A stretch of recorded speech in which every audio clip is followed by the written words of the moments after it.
hermanos. Padre, gracias te damos, mi Señor Jesús, porque, oh Padre mío, estás, Señor, tan atento a nuestras necesidades que, Padre mío, nos buscas continuamente, Señor, y no dejas que ninguno de nosotros, Padre mío, se desvíe.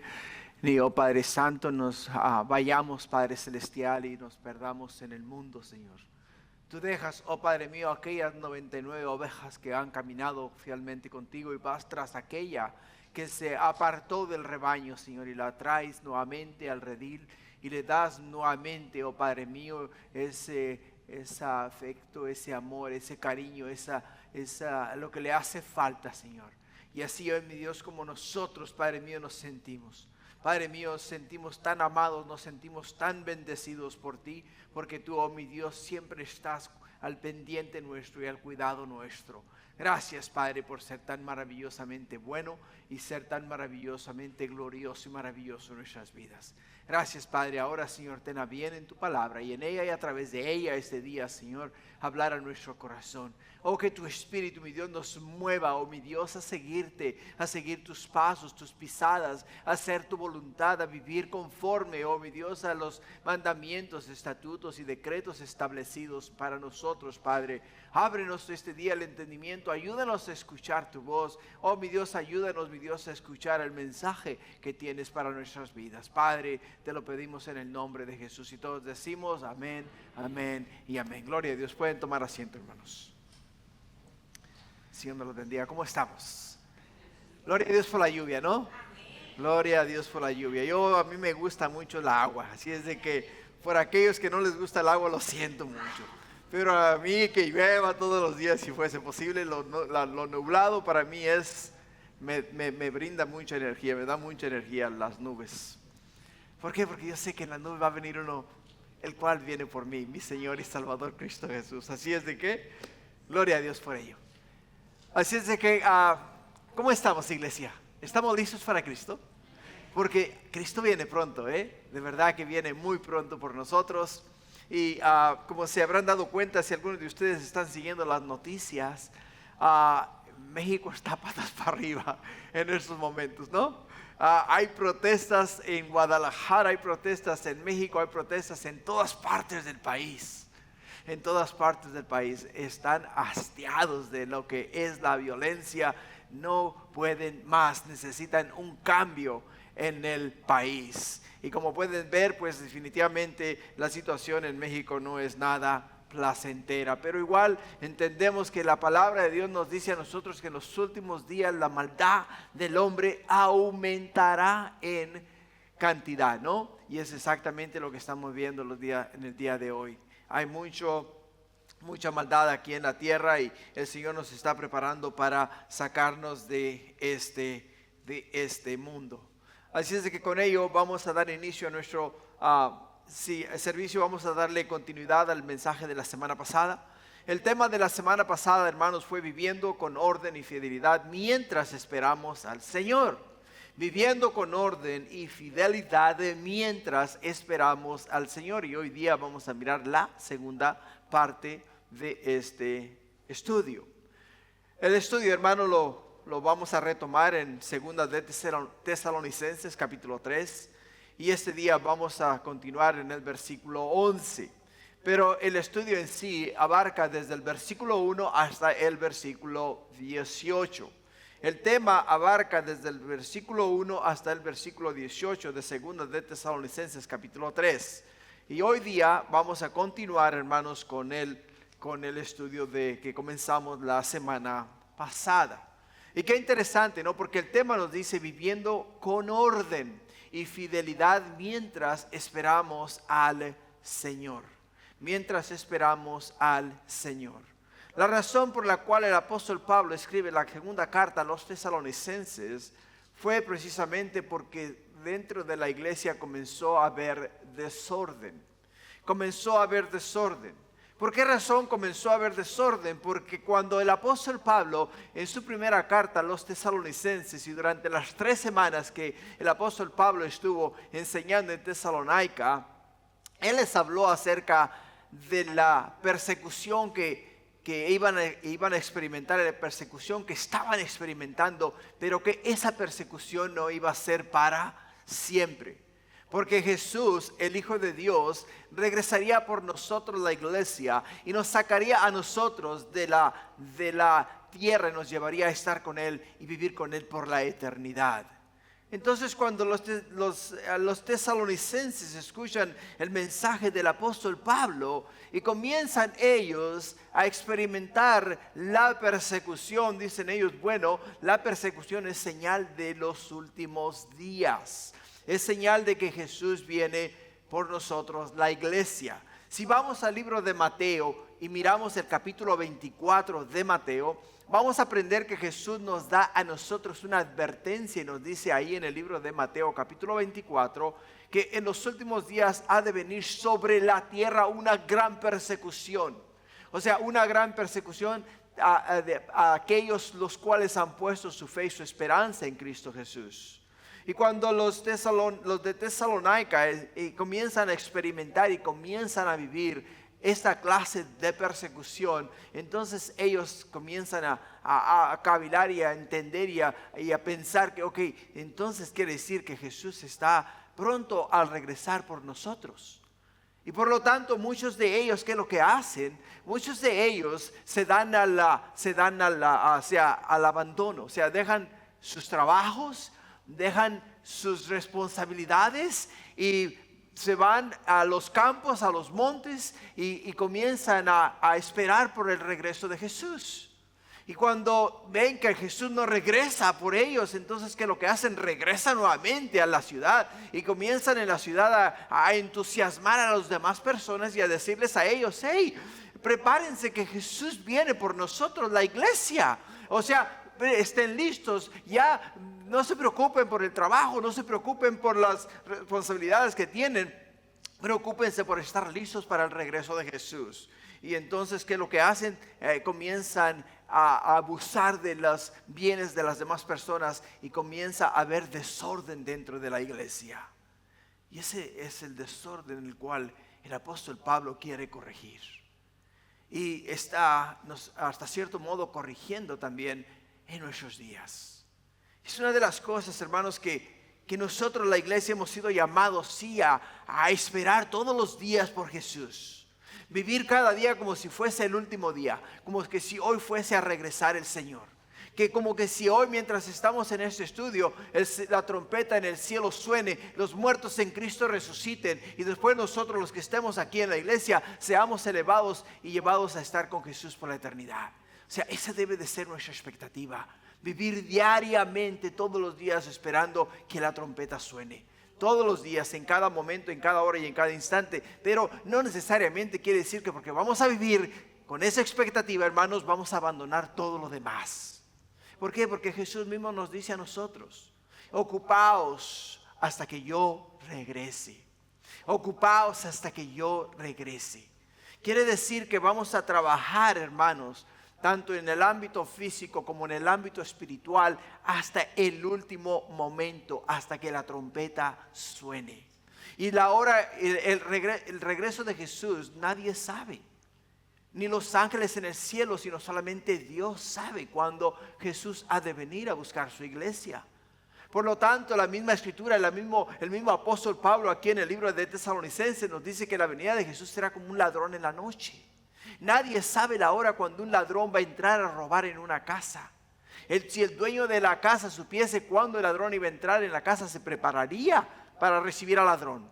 O sea, se iría y se compraría una escopeta, ¿no? Y estaría listo para recibir al ladrón. Para que cuando entrase, pues volarle la cabeza. Y entonces prevenir que le robase su casa. Pero como no sabe a qué hora va a venir, entonces no sabe qué es lo que va a pasar ni cuándo va a pasar.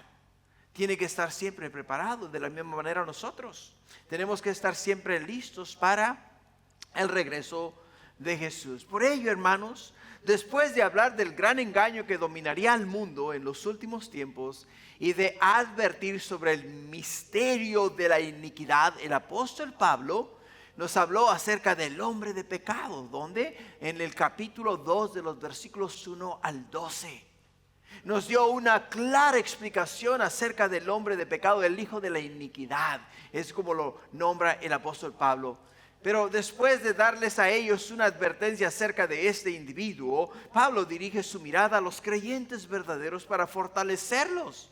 Y de los versículos 13 al 17 les trajo un tema el cual tocamos, que fue el consuelo del creyente en medio del engaño. El consuelo del creyente en medio del engaño. Y el tema que estudiamos la semana pasada, hermanos, fue viviendo con orden y fidelidad mientras esperamos el Señor. Y hoy día le vamos a dar continuidad y vamos a retomar la segunda parte de ese estudio. Por ello, hermanos, la semana pasada tocamos el primer punto de este estudio, que fue oremos confiando en la fidelidad del Señor, y lo miramos de los versículos 1 al 5. Oremos, dice, confiando en la fidelidad del Señor. Hermanos, entendamos, nuestro llamado es a estar continuamente orando, pero también trabajando. Tenemos que estar vigilando y a la vez, hermanos, haciendo la obra de Dios que Dios nos ha encomendado a nosotros, sus hijos.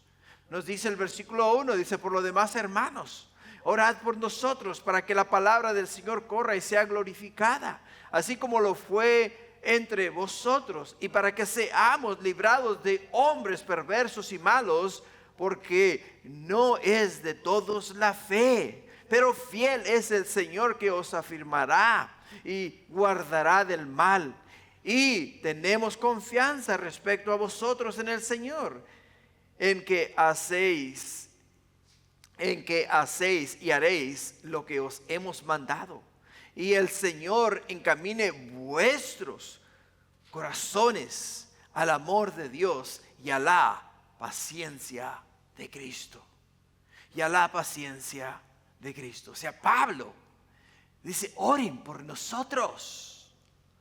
Oren y confíen en el Señor. Y esperemos en el Señor, entendiendo que el mensaje, la palabra que yo os he compartido, que os he traído a ustedes, es palabra de verdad. Son palabras inspiradas por el Espíritu Santo, dadas a mí, para ustedes, la iglesia, para daros a vosotros esperanza de que un día cuando Cristo venga, los lleve a ustedes a estar con Él por la eternidad. Ese es el mensaje divino que el apóstol Pablo nos dio en los versículos 1 al 5. Pero igual, hermanos, también empezamos y tocamos parte de el punto 2. Parte del punto 2. El punto 2 nos habla acerca de que vivamos con responsabilidad y buen ejemplo. Vivamos con responsabilidad y buen ejemplo. Y en el versículo 6 nos dice, pero os ordenamos, dice el apóstol Pablo, hermanos, en el nombre de nuestro Señor Jesucristo, que os apartéis de todo hermano que ande desordenadamente y no según las enseñanzas que recibisteis de nosotros. El apóstol Pablo acá no solamente está hablando directamente a los tesalonicenses, sino que les está diciendo a ellos, todo hermano, quiere decir todo aquel que ha puesto su fe y su esperanza en Cristo Jesús y ha declarado a Jesús Señor de su vida, debe de vivir de una manera ordenada, no conforme a los rudimientos de este mundo, sino conforme a la palabra de Dios, conforme a lo establecido en los mandamientos, estatutos y decretos de Dios, no conforme a los rudimientos de los hombres, los cuales muchas veces se establecen para poder entonces hacer la carga un poco más liviana.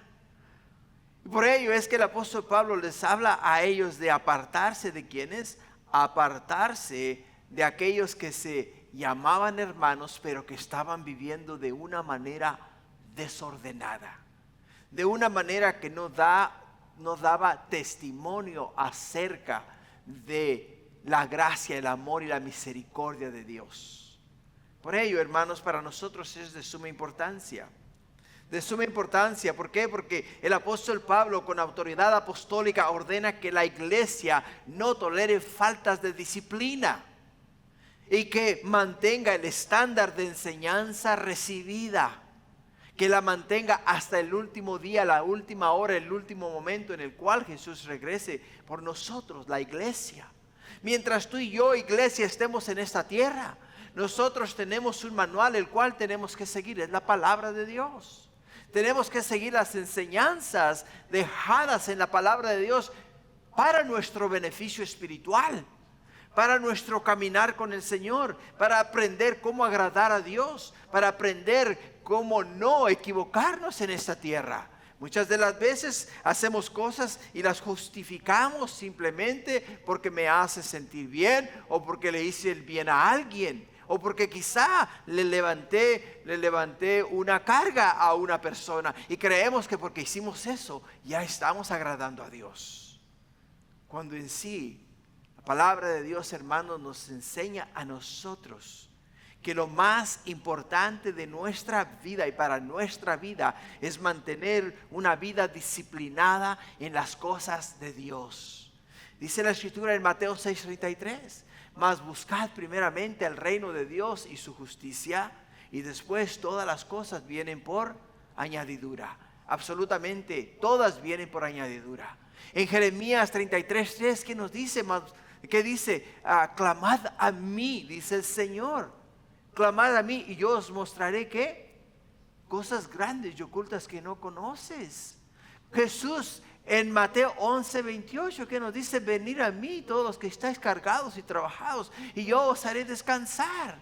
En Jeremías 29:11 nos dice la Escritura: porque yo sé los pensamientos que tengo acerca de vosotros y son pensamientos de bien y no de mal. O sea, la invitación que nos hace el Señor continuamente, hermanos, no es a buscar nosotros nuestra propia vía de comunicación a Dios, sino que nos dice a mí: venid a mí. Y cuando venimos a la palabra de Dios, venimos al Señor, venimos a Dios.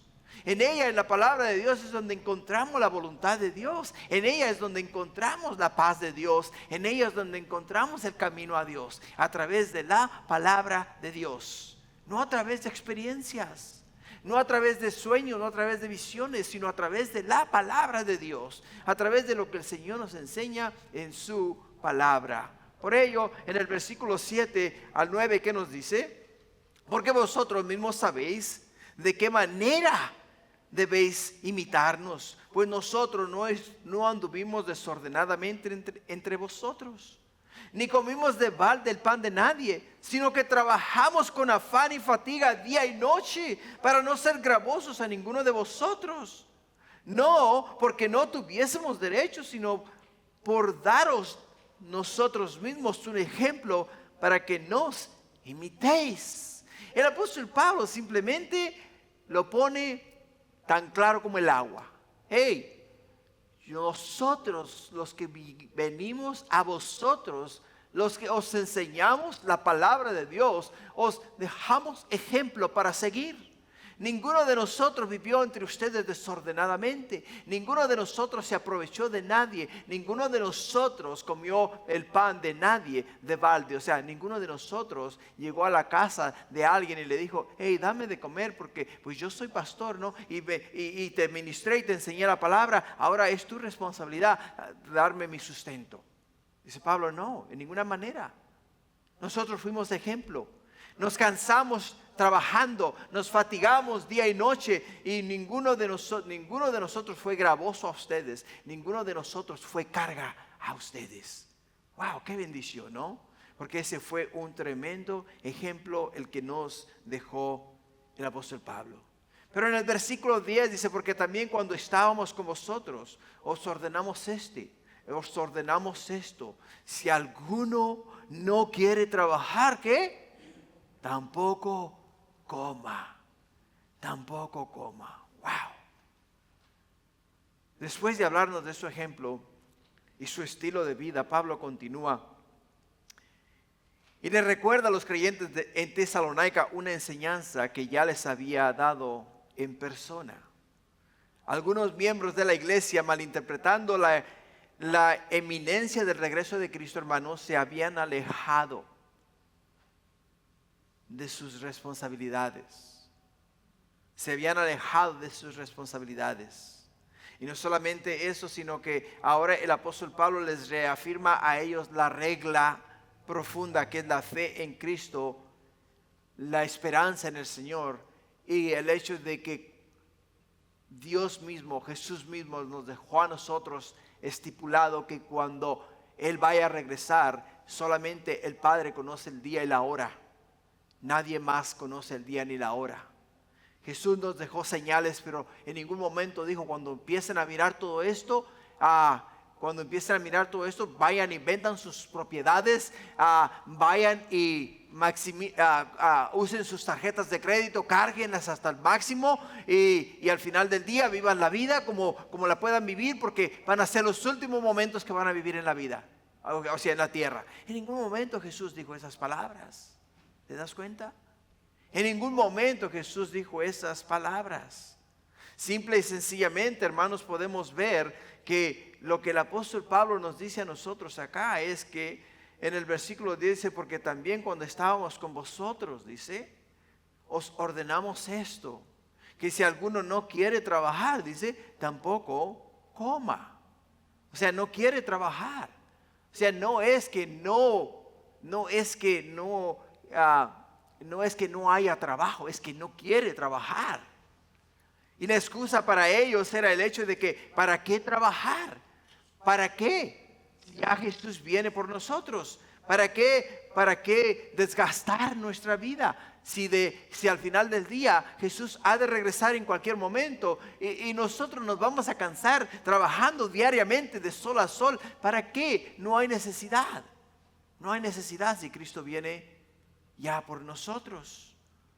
Por ello, en el inciso A de este versículo, el versículo 10, dice Pablo, os ordenamos esto.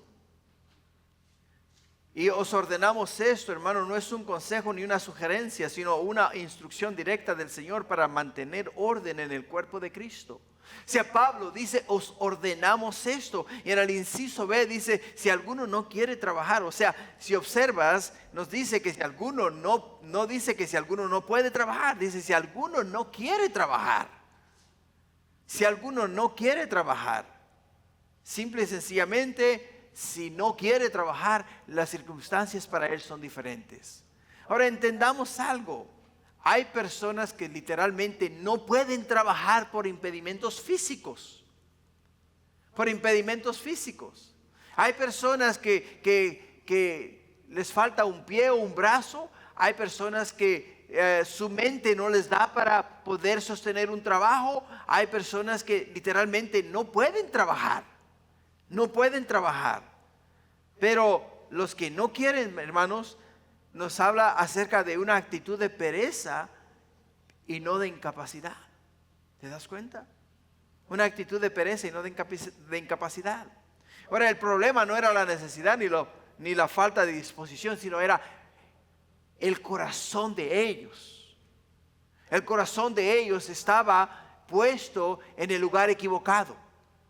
¿Por qué? Porque se levantó un rumor dentro de la iglesia de que todo lo que ellos estaban viviendo les apuntaba al regreso de Jesús. Y el regreso de Jesús iba a ser inminente, iba a ser ya en cualquier momento. Por ello dijeron ellos, dejemos todo atrás y enfoquémonos en el regreso de Jesús. Vayámonos a los montes y busquemos a Dios en oración y preparemos nuestros corazones para que cuando Jesús regrese nos encuentre puros, nos encuentre limpios, nos encuentre santos, nos encuentre listos para que nos lleve al cielo a estar con Él. Ahora, entiende algo, eso es muy importante. El buscar a Dios con todo tu corazón, el buscar a Dios con todo nuestro corazón, el buscar que Dios nos santifique, el buscar a Dios en oración, todo eso debe ser parte de nuestra vida, pero no una excusa para dejar de trabajar. ¿Te das cuenta? No una excusa para dejar de trabajar. En el inciso C dice, tampoco coma. O sea, el apóstol Pablo lo lleva más allá. Esta frase enseña un principio de justicia y responsabilidad. Quien rehúsa contribuir al bienestar común no debe de aprovecharse del esfuerzo de los demás. No debe de aprovecharse del esfuerzo de los demás. La iglesia debía evitar, fomentar la dependencia o la ociosidad. La iglesia debía evitar, fomentar la dependencia o la ociosidad. Muy importante eso, hermanos. ¿Por qué, hermanos? Porque literalmente he escuchado de boca de muchas personas. He escuchado de boca de muchas personas por mucho tiempo. Y la verdad que eso me hace sentir mal a mí personalmente. Me hace sentir mal. Y he escuchado de personas allá afuera en el mundo que literalmente han emigrado a este país a tener hijos nada más. ¿Para qué? Para que los mantenga el gobierno. Para que los mantenga el gobierno. Y entonces por cada hijo el gobierno les da un cheque. Por cada hijo.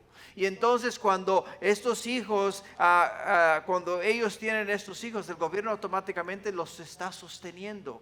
Los está sosteniendo. ¿Y qué es lo que pasa? ¿Qué es lo que pasa? Que están delegando la responsabilidad de ser padres, de trabajar y proveer para ellos al gobierno. Al gobierno.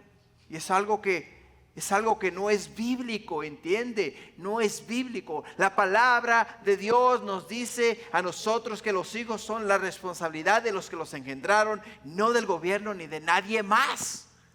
Ni de nadie más. Son la responsabilidad de los padres. Y el apóstol Pablo lo pone tan claro como el agua. Simple y sencillamente nos lo dice a nosotros en el versículo 10. Que dice, porque también cuando estábamos con vosotros, os ordenamos esto. Si alguno no quiere trabajar, pues que tampoco coma. O sea, la iglesia tenía que evitar, hermanos, caer en boca de otras personas. Y aquí encontramos un principio bíblico muy importante. Dios estableció el trabajo, hermanos, desde la creación de todas las cosas. Cuando Dios formó al hombre y lo puso en el huerto del Edén, Dios no le dijo a él, anda, ve y acuéstate debajo de un árbol, que te caigan las frutas de arriba y te las comes y solamente disfruta lo que yo he creado para ti. No, Dios no le dijo eso. Dios le dijo en Génesis 2:15, dice, tomó pues Jehová Dios al hombre y lo puso en el huerto del Edén para que lo labrase y lo guardase. ¿Te das cuenta? Para que lo labrase y lo guardase. Hermanos, el trabajo dignifica, sostiene y permite compartir con los necesitados. Con los necesitados. Efesios capítulo 4 versículo 28 dice, el que hurtaba no hurte más, sino trabaje haciendo con sus manos lo que es bueno, para que tenga que compartir con el que padece necesidad. Para que comparta, dice, con el que padece necesidad. Ahora, la espiritualidad verdadera se demuestra en la responsabilidad diaria. La espiritualidad verdadera, iglesia, se demuestra en nuestra responsabilidad diaria. Esperar al Señor no es una excusa para la inactividad. O sea, si sabemos que Jesús viene, que nos encuentre trabajando en su reino, que nos encuentre laborando en nuestros trabajos, pero que nos encuentre trabajando, ocupados en sus negocios. Es lo que nos dice la palabra de Dios. El trabajo es una forma de adoración. Servimos a Dios no solo en el templo, sino también en el taller, en la oficina, en el hogar, donde quiera que el Señor nos ha puesto. Donde quiera que el Señor nos ha puesto. Es ahí donde servimos. Ahora en el versículo 11 dice, porque oímos que algunos de entre vosotros andan desordenadamente, no trabajando en nada, sino entrometiéndose en lo ajeno. A los tales mandamos, dice el apóstol Pablo, a los tales mandamos y exhortamos por nuestro Señor Jesucristo, que trabajando sosegadamente coman su propio pan. Y vosotros, hermanos, no os canséis de hacer el bien. No os canséis de hacer el bien. O sea, la noticia del desorden dentro de la iglesia llegó a oídos del apóstol Pablo. Llegó a oídos del apóstol Pablo. Y por ello dice, he escuchado de personas que literalmente han abandonado sus responsabilidades. Han abandonado sus trabajos. Han dejado de proveer para los suyos. Y ahora andan de casa en casa viendo a ver quién les da un taco, ¿no? Viendo a ver quién les da algo de comer. No, dice, no es eso lo que nosotros os enseñamos a vosotros. Eso no es un buen testimonio. Ese no es un buen testimonio de lo que es un verdadero hijo de Dios. ¿Por qué, hermanos? Porque es triste el hecho de saber y entender que como excusa de que Jesús viene pronto, vamos a desatender nuestras responsabilidades. Vamos a desatender lo que Dios nos ha dado a nosotros que tenemos que hacer. Y es desafortunadamente algo que ha ocurrido mucho a través de los años. Ha ocurrido mucho a través de los años. No solamente ocurrió en la iglesia de Tesalónica, sino que ha ocurrido en muchas otras épocas. Por ejemplo, Edgar C. Weisnant, ingeniero de la NASA y autor del Evangelio, predijo el rapto de la iglesia del 11 al 13 de septiembre del año 1988. Y todos aquellos que escucharon a este hombre y fueron parte del mensaje que él compartió, hicieron exactamente lo que los de Tesalónica hicieron. Vendieron todo, se fueron a los montes a esperar a Jesús. Y cuando Jesús no regresó, ni el 11, ni el 12, ni el 13 de septiembre del año 1988, ¿qué crees que pasó? Tuvieron que regresar a sus trabajos, pero ahora sin nada. Y ahora con una cara de vergüenza. De vergüenza. También Harold Camping, locutor cristiano, presidente de Radio Familia, predijo el rapto el 6 de septiembre del año 1994. Y como falló, predijo un segundo cálculo para el 25 de mayo del 2011. Y como no pasó, predijo el tercer cálculo para el 21 de octubre del 2011. Y hasta ahora, hermanos, estamos en el 2025. ¿Y qué? El Señor no ha regresado por nosotros a la iglesia. ¿Te das cuenta? O sea, la misma escritura, la palabra de Dios nos dice que nadie sabe la hora ni el día, sino solamente Dios en el cielo, cuando el Hijo del Hombre, Jesús, ha de regresar por nosotros, su iglesia. También Everett W. Armstrong, fundador de la Worldwide Church of God, predijo el rapto alrededor del año 1975. Garnet Ted Armstrong, evangelista, hijo de Herbert Armstrong, predijo el rapto alrededor también del año 1975. Rex Humbard, famoso teleevangelista estadounidense, predijo el rapto para el año 1983.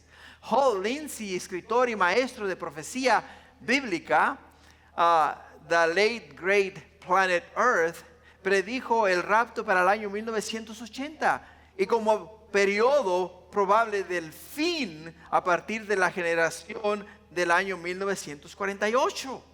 También Pat Robertson, teleevangelista, fundador de The 700 Club, predijo el rapto para el año 1982. Jerry Falwell, pastor bautista, líder de la Moral Majority, predijo el rapto alrededor del año 2000. Jack Van Impe, teleevangelista especializado en profecía, predijo el rapto en varios periodos. El primero en el año 1999, el segundo en el año 2012. También Joshua McKellar, pastor sudafricano de la línea profética, predijo el rapto para del 23 al 24 de septiembre del año del año 2025. ¿Te das cuenta? O sea, acaba de literalmente pasar la fecha de que Jesús iba a venir por nosotros a la iglesia. Y aún nosotros estamos acá en el mundo. ¿Por qué? Porque, hermanos, tenemos que ser sabios y entendidos. Tenemos que entender, hermanos, tenemos que entender que la hora y el día nadie la sabe, sino solamente Dios en el cielo. Y por ello es que tenemos que seguir hacia adelante, hacia la meta, hacia el supremo llamamiento, hacia Cristo Jesús, ocupándonos en sus negocios, trabajando para su reino y viviendo cada día como si fuese el día del rapto. O sea, esperando la venida del Señor. En el versículo 11 encontramos el primer punto. En el inciso A, encontramos la conducta desordenada. En el versículo 11 encontramos la conducta desordenada, donde dice: andan desordenadamente, no trabajando en nada, sino entrometiéndose en lo ajeno. O sea, todas aquellas personas que han predicho la venida de Jesús en un momento clave de sus vidas, han vivido esta clase de ejemplo que el apóstol Pablo nos enseña aquí en 2 de Tesalonicenses capítulo 3 versículo 11. ¿Por qué? Porque, hermanos, nosotros salir afuera y pregonar y predecir y decir que Jesús viene pronto, que nos demos al abandono, o sea, que dejemos todo atrás y vendamos todo y carguemos las tarjetas de crédito, es un mal testimonio. Es un mal testimonio. ¿Por qué? Porque ponte a pensar de esta manera. Si fuese verdad lo que muchos han hecho y lo que literalmente se ha vivido en la vida y muchas personas han hecho, es el hecho de que se han deshecho de todo lo que tienen. Y después de que Jesús no regresó, entonces regresan con una cara avergonzada a las personas a los cuales les comunicaron ellos que se iban del mundo, que Jesús los iba a sacar de la tierra, que Jesús los iba a llevar a estar con Él por la eternidad, el día y la fecha en el cual ellos predijeron, y no pasó. Entonces ahora, ¿qué pasó con Jesús? Ahora, ¿dónde está Jesús? Bueno, lo que tú crees no es verdad, porque lo que tú me dijiste fue una farsa, fue una mentira, un mal testimonio.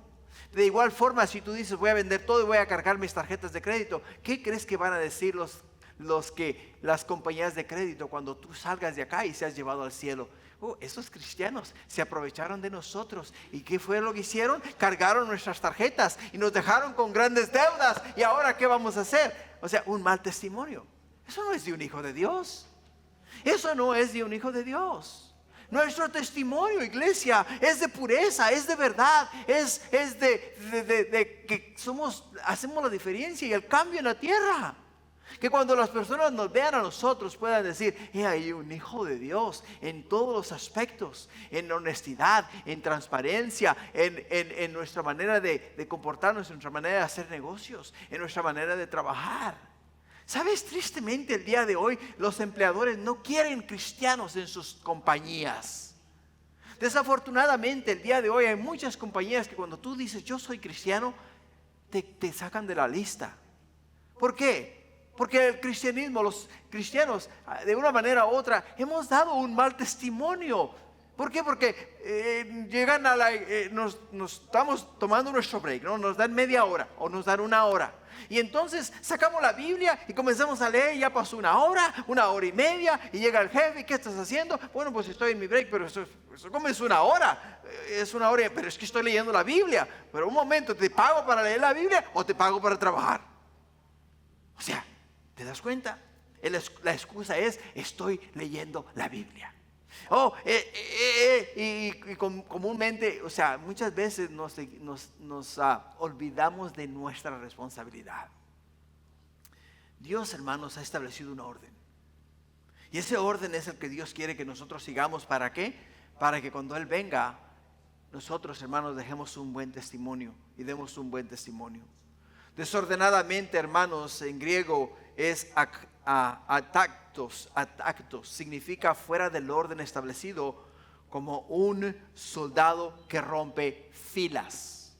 Eso es lo que significa, Por ejemplo, los soldados van caminando en fila, ¿no? Todos derechitos, marchando a la misma vez. Y cuando uno rompe fila, quiere decir, uno se sale de la fila y da un mal ejemplo. Y los demás pierden, ¿qué? Pierden el hilo. Esos creyentes no solo eran ociosos, sino chismosos e improductivos. Y lo que dañaba, algo que dañaba mucho a la iglesia. Dañaba mucho a la iglesia. La ociosidad abre la puerta, hermanos, a la crítica, a la intromisión. Por eso es que los que trabajan, los que no trabajan se la llevan criticando a los que trabajan, para que, por ello es que Jesús nos dice, no, eso no debe de ser ni debe de pasar en mi pueblo, en mi iglesia. Ahora déjate comparto este principio, que dice, quien no usa su tiempo para servir, termina usándolo para estorbar. Wow. Está fuerte, ¿no? Quien no usa su tiempo para servir, termina usándolo para estorbar. ¿Te das cuenta? Tremendo, ¿no? Así es de que, más claro no está, ¿no? Así es de que tenemos que usar nuestro tiempo para servir y no para estorbar. Esta iglesia estaba usando su tiempo ¿para qué? Estaba usando su tiempo para estorbar, no para servir. Estaban de ociosos.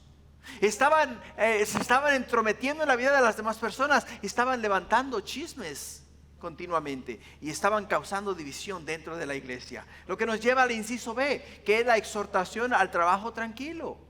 El inciso B nos habla acerca de la exhortación al trabajo tranquilo. En el versículo 12, a los tales mandamos y exhortamos, dice Pablo, que trabajando sosegadamente coman su propio pan.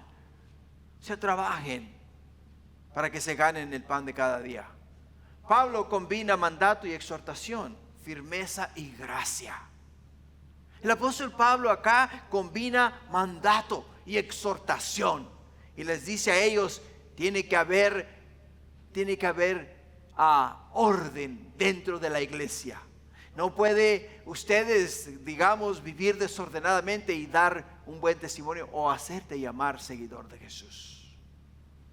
Hermanos, trabajando sosegadamente implica hacerlo con calma, sin alboroto ni quejas, cultivando una vida estable y productiva.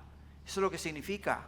Y coman su propio pan significa disfrutar con satisfacción del fruto del propio esfuerzo. En otras palabras, gánate el pan que te comes. Es lo que dice el apóstol Pablo. Si quieres una hamburguesa, no se la pidas al vecino, no se la pidas a tu hermano. Anda, ve y trabaja y gánate el dinero para que te la compres y la puedas disfrutar y saber que es fruto de tu labor. Es fruto de tu labor. Es algo que te costó, algo que te ganaste, algo que puedes decir con satisfacción, wow, yo mismo, gracias a Dios, lo logré, lo pude comprar con mi propio esfuerzo. Y no que el día de mañana te digan que eres un mantenido o una mantenida. Que eso es algo que no va con la palabra de Dios. No hay mejor testimonio que el que digan, este hermano o hermana es muy trabajador, muy responsable. Eso glorifica a Dios. Y da testimonio ante los incrédulos. Que digan, wow, este brother, man, o esta hermana, wow, qué forma de desempeñarse, de desarrollarse, qué manera de trabajar, qué honestidad, qué transparencia. Llegan a su hora de comienzo de trabajo es a las 8, llegan a las 7:30 y están listos para comenzar a trabajar a las 8, y cuando se da su tiempo de break, tiene 30 minutos toman y vuelven a su trabajo y están bien ocupados todo el tiempo. No se andan escondiendo para echarse una siestita, ¿verdad? No se andan escondiendo para luego chequear el Facebook, ¿verdad? No se andan escondiendo para luego mandar un mensajito o hablar a la comadre, al compadre y a ver cómo está la cosa, ¿no? O sea, dejan su teléfono en el escritorio y no se lo llevan con ellos.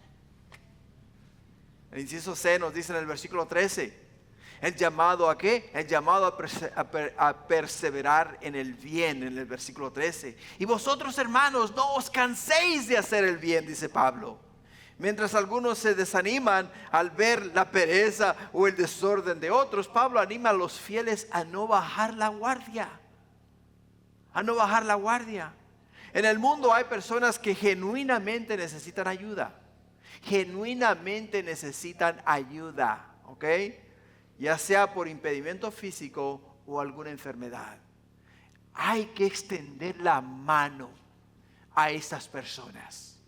Hay que ayudar a estas personas que literalmente necesitan de nuestra ayuda. Ayudar a ellos en esa necesidad. Por ello, hacer el bien incluye trabajar, ayudar y servir y sostener el orden divino. En un recordatorio de que la obediencia constante es una forma de hacer ¿qué? De hacer el bien. Por ello, hermanos, como principio, la fidelidad de unos pocos puede sostener la salud espiritual de toda la comunidad cristiana. ¿Te das cuenta?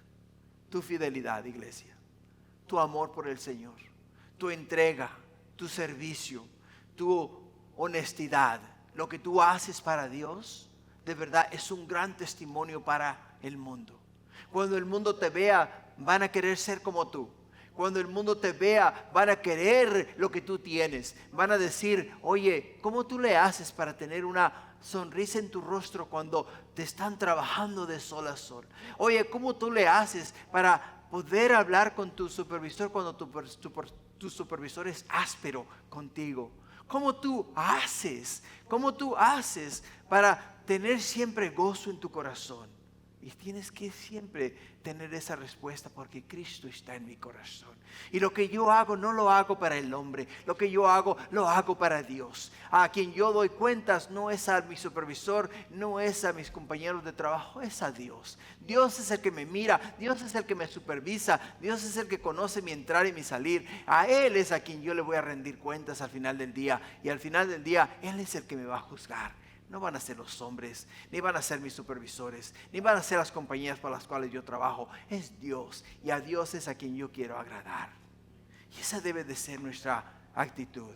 Lo que nos lleva al punto 3. Y el punto 3 nos dice, corrijamos con amor y conservemos la paz, de los versículos 14 al 18. Corrijamos con amor y conservemos la paz. En el versículo 14 dice, si alguno no obedece lo que decimos por medio de esta carta, a ese señaladlo y no os juntéis con él, para que se avergüence, mas no lo tengáis por enemigo, sino amonestadle como a hermano. Como hermano. Pablo acaba de exhortar a los creyentes a vivir ordenadamente, trabajar con diligencia y no cansarse de hacer el bien. De los versículos 11 al 13.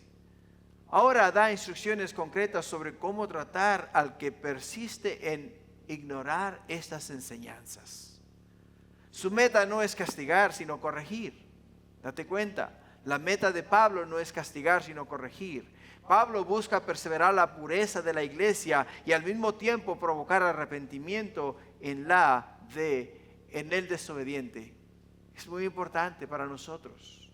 ¿Por qué? Porque en el inciso A nos dice, si alguno no obedece a lo que decimos por medio de esta carta, Pablo reconoce la autoridad inspirada de sus escritos y sabe que van a haber algunos que van a rechazar la enseñanza apostólica que equivale a la autoridad de Cristo mismo.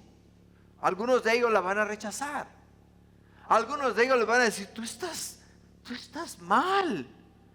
Que tú no ves las señales, que tú no entiendes lo que estamos viviendo, no ves la persecución por la cual estamos pasando. Jesús viene ya y viene pronto, por lo tanto, ¿para qué voy a trabajar?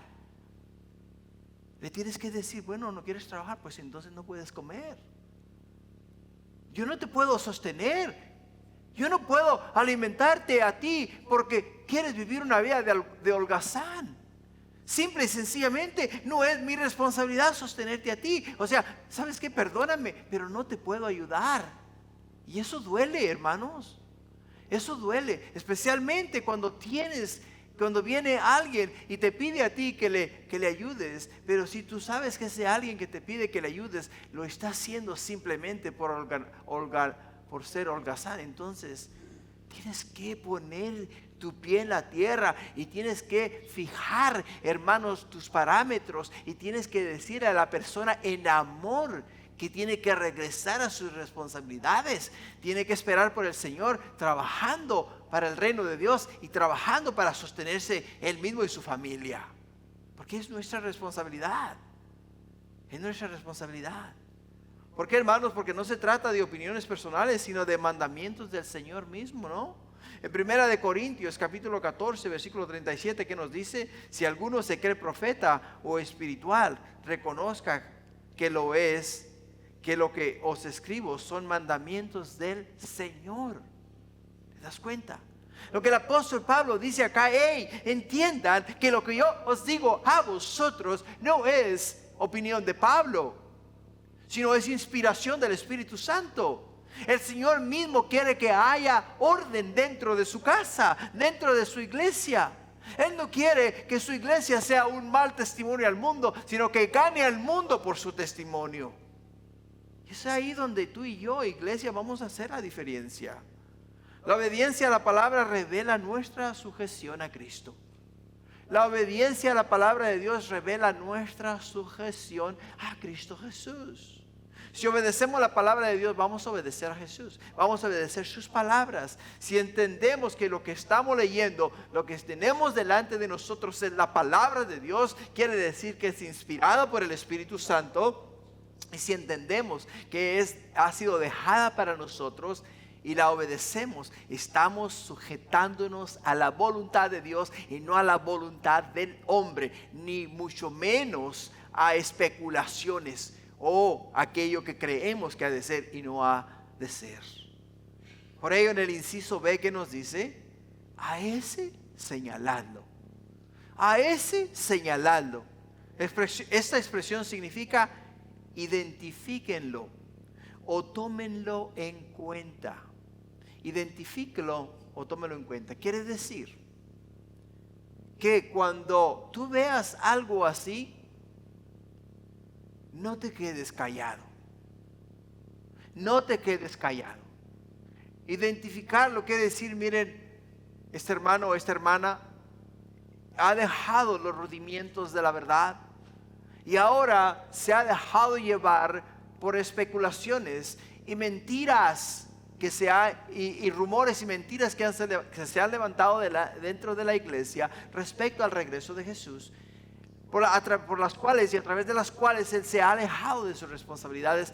En amor, corrijámosle y traigámosle a la verdad, enseñémosle el camino hacia la vida eterna, hacia Cristo Jesús, y esperar de la misma manera que nosotros vamos a esperar.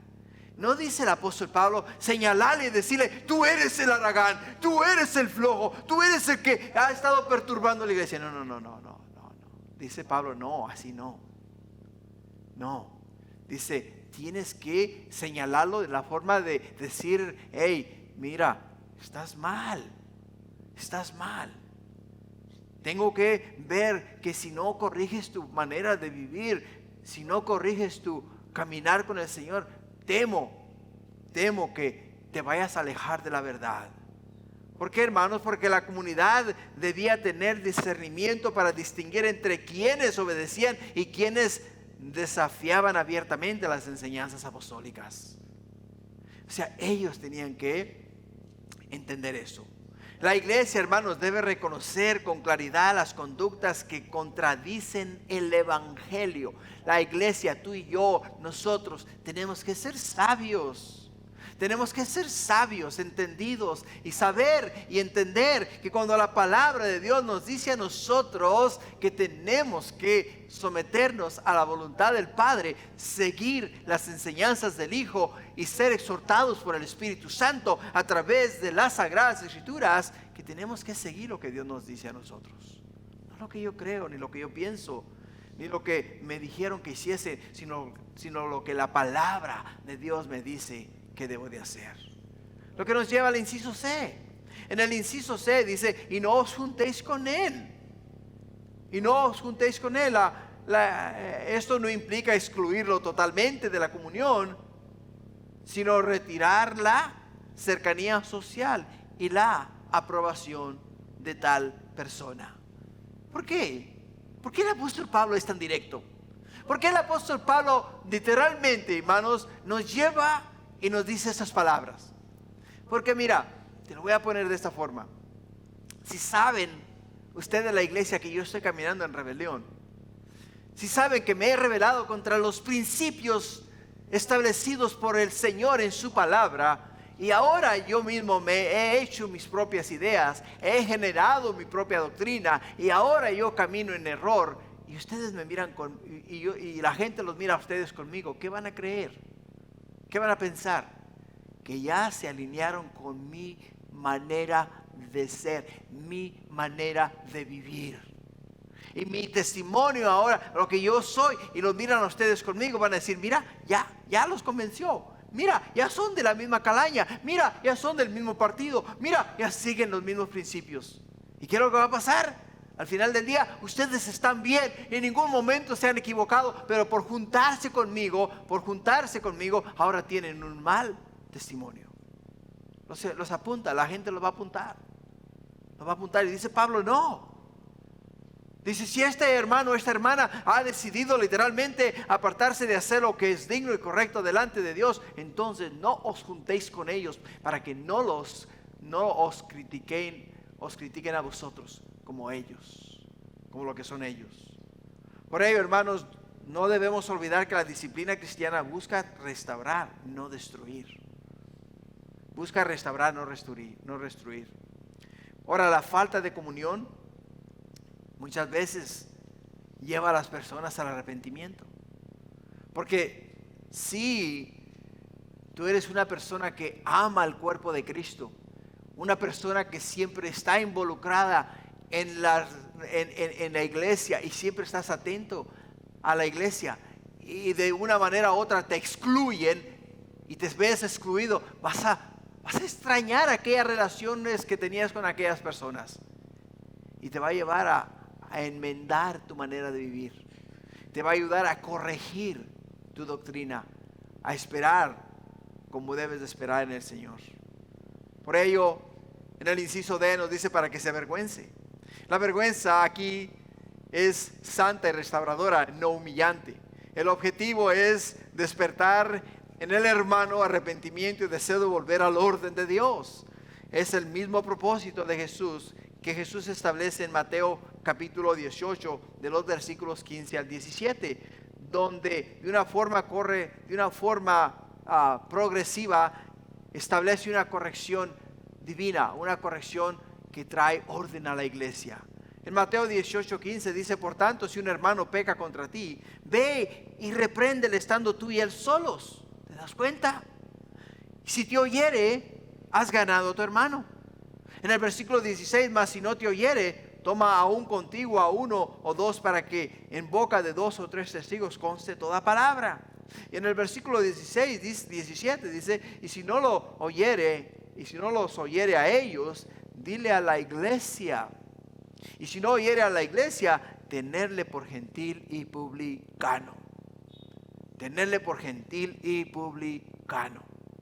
Gentil y publicano, hermanos, nos habla acerca de aquellos que deliberadamente rechazaban las enseñanzas de Dios en las sagradas escrituras. Los gentiles eran aquellos que se iban tras dioses paganos. Los publicanos eran aquellos que traicionaban a su nación y sangraban a su nación, cobrándoles impuestos extravagados, o sea, muy altos. Por ello dice Jesús, no, si estas personas no regresan a ti, entonces tienes que tenerlos o excluirlos completamente de la iglesia. Por ello, hermano, la corrección piadosa es una expresión de amor con que se conduce que nos conduce al arrepentimiento. La corrección piadosa es una expresión de amor que conduce al arrepentimiento. No podemos nosotros corregir con severidad. Tenemos que corregir con amor. Tenemos que instruir a las personas en el camino de la verdad, enseñarles el camino hacia la vida eterna. Por el hecho de que se desviaron, no quiere decir que se perdieron. Es una oportunidad para nosotros de enseñarles a ellos el buen camino, enseñarles el camino hacia la vida eterna. Lo que nos lleva a los últimos versículos 16 al 18. En el versículo 16 dice: el mismo Señor de paz os dé siempre paz en toda manera. El Señor sea con todos vosotros. Las salutaciones de mi propia mano, de Pablo, que es el signo de toda carta mía. Así escribo: la gracia de nuestro Señor Jesucristo sea con todos vosotros. Amén. O sea, despidiéndose en estos últimos versículos del apóstol Pablo, no termina cortando a aquellas personas que vivían desordenadamente. Termina exhortando a la iglesia a corregirles. Y por ello dice que se tiene que hacer en la paz del Señor, en la gracia y la misericordia de Dios. Por ello, después de exhortar a la iglesia a orar, trabajar y mantenerse firme en la obediencia, Pablo termina con una triple bendición. Su deseo es que los creyentes vivan en la paz de Cristo, bajo la autoridad apostólica auténtica y en la gracia y continua comunión con el Señor. La continua comunión con el Señor. En el inciso A de estos versículos, miramos en el versículo 16: el mismo Señor de paz os dé siempre paz en toda manera. En toda manera. Pablo llama a Cristo Señor de paz, reconociendo que la paz verdadera proviene de Él, no de las circunstancias. Siempre y en toda manera abarca toda situación, aún en medio del conflicto, la persecución y la corrección eclesiástica. O sea, muchas veces dirás tú: bueno, es que la manera en la cual me corrigen, la manera en la cual me exhortan es áspera, es dura, es fuerte. Y lo único que hace es hacerme sentir mal. Pero dice Pablo que la paz del Señor llene tu corazón para que cuando venga la corrección puedas aceptarla como corrección de parte de Dios y no de parte del hombre. Por ello, hermanos, es que la paz es tanto interna en el corazón como externa en la comunidad. Cuando Cristo gobierna el corazón, hermanos, la paz gobierna la vida. Nuevamente, cuando Cristo gobierna el corazón, la paz gobierna la vida. ¿Por qué? Porque si hay paz en mi corazón, hay paz fuera de mi corazón. Hay paz con mis hermanos. Porque no voy a incitarlos, ni me van a incitar, ni me voy a dejar ser incitado al mal. ¿Por qué? Porque el Señor está en mi corazón. Y en el inciso B dice: Señor sea con todos vosotros. Qué palabras más hermosas. El Señor sea con todos vosotros. Es una declaración de la presencia constante de Dios en tu vida.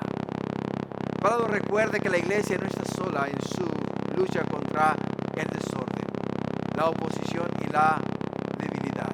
La presencia del Señor es el recurso esencial para perseverar en la fidelidad. La presencia de Cristo, hermanos, sostiene lo que su paz comienza. La presencia de Cristo sostiene lo que su paz comienza. Jesús, hablando a sus discípulos, les dice a ellos: mi paz os doy, mi paz os dejo. Dice: yo no os la doy como el mundo la da. ¿Te das cuenta? O sea, la paz de Jesús, cuando la paz de Jesús viene a tu corazón y la paz de Jesús está en tu corazón, no hay nada en este mundo, hermanos, que te pueda mover. Porque el mundo se puede estar acabando, se puede estar desmoronando, y no hay nada que te mueva porque tienes la paz de Dios en tu corazón. Tienes la paz del Señor en tu corazón. Por ello, en el inciso C nos da la salutación de mi propia mano.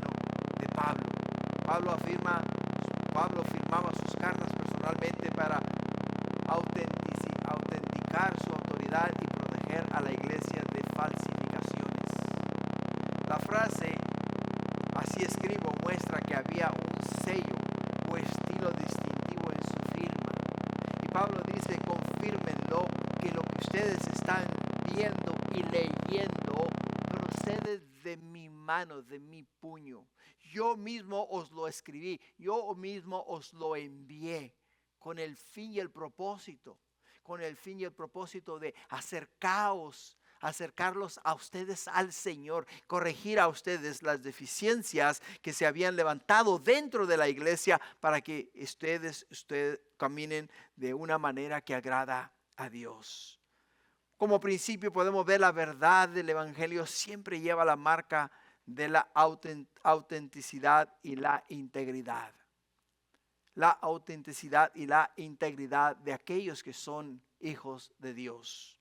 Por ello, cuando el Evangelio es presentado, cuando la palabra de Dios es traída a alguien y se le presenta a ellos el plan de salvación, se les presenta a ellos el camino a la vida eterna. Se les da a ellos no solamente la esperanza que el hombre necesita, la esperanza que todos deseamos, la esperanza que Jesús nos ofrece, sino que también se nos garantiza el hecho de que si abrimos nuestro corazón a Dios y escuchamos el Evangelio, o sea, las buenas nuevas de salvación de que Jesús vino al mundo, pagó por los pecados del mundo, dio su vida, ascendió a la diestra del Padre, se sentó ahí, desde ahí intercede por nosotros y ahora viene por nosotros. Entonces tenemos la seguridad y la esperanza de que un día no muy lejano estaremos con Él y viviremos con Él por la eternidad.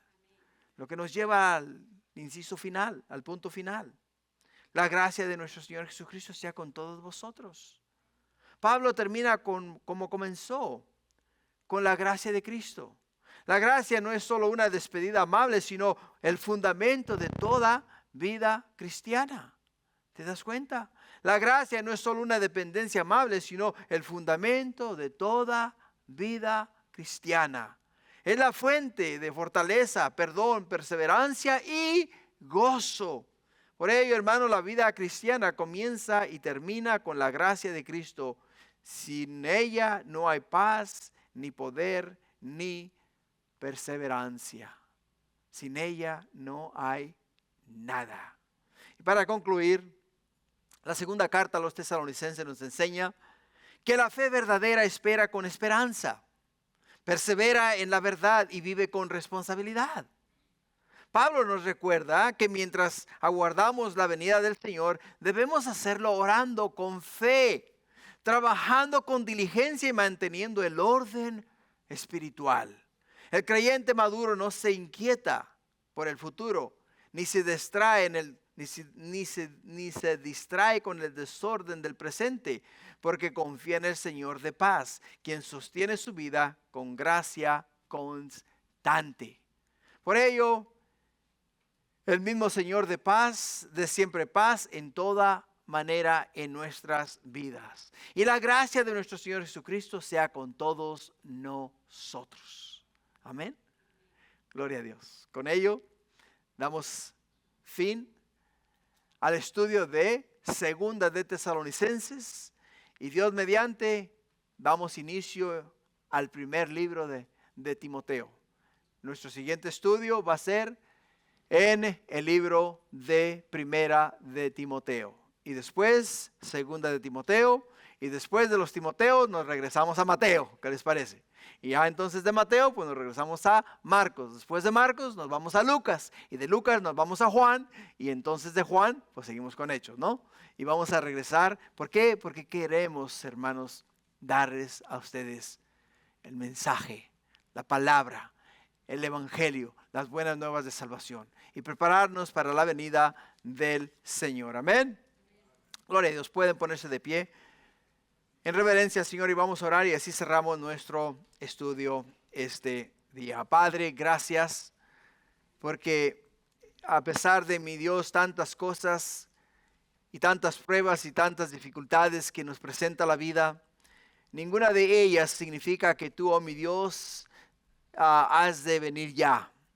simplemente significa que, oh mi Dios, en el mundo tendremos aflicciones, como tú nos lo dijiste. Pero nos dijiste que perseverásemos hasta el fin porque tú ya has vencido al mundo. Y porque tú estás con nosotros todos los días hasta el fin del mundo. Por ello, Padre, este día con gran expectativa, oh Padre mío, esperamos tu regreso. Pero no por ello, mi Dios, vamos a dejar de hacer lo que nos has llamado a hacer. Ocuparnos en tus negocios, ocuparnos en tu reino. Oh, mi Dios, laborar de la manera que tenemos que elaborar aquí en la tierra. Y mi Dios, dar un buen testimonio de lo que es ser un verdadero hijo e hija de Dios. Por ello pedimos que nos ayudes, Padre, a mantener los ojos puestos en el autor y consumador de nuestra fe, en Cristo Jesús, el cual por el gozo puesto delante de él no escatimó la cruz, sino que fue y murió en esa cruz para entonces traer a nosotros esperanza y esperanza de vida eterna. Gracias, Padre, bendícenos ahora y bendice este tiempo, te lo pido en el precioso y glorioso nombre de Jesús, tu Hijo, a quien amamos, glorificamos, exaltamos y a quien rendimos honor, gloria, honra y alabanza. Gracias, Padre, en el nombre de Jesús te lo pedimos todo. Amén.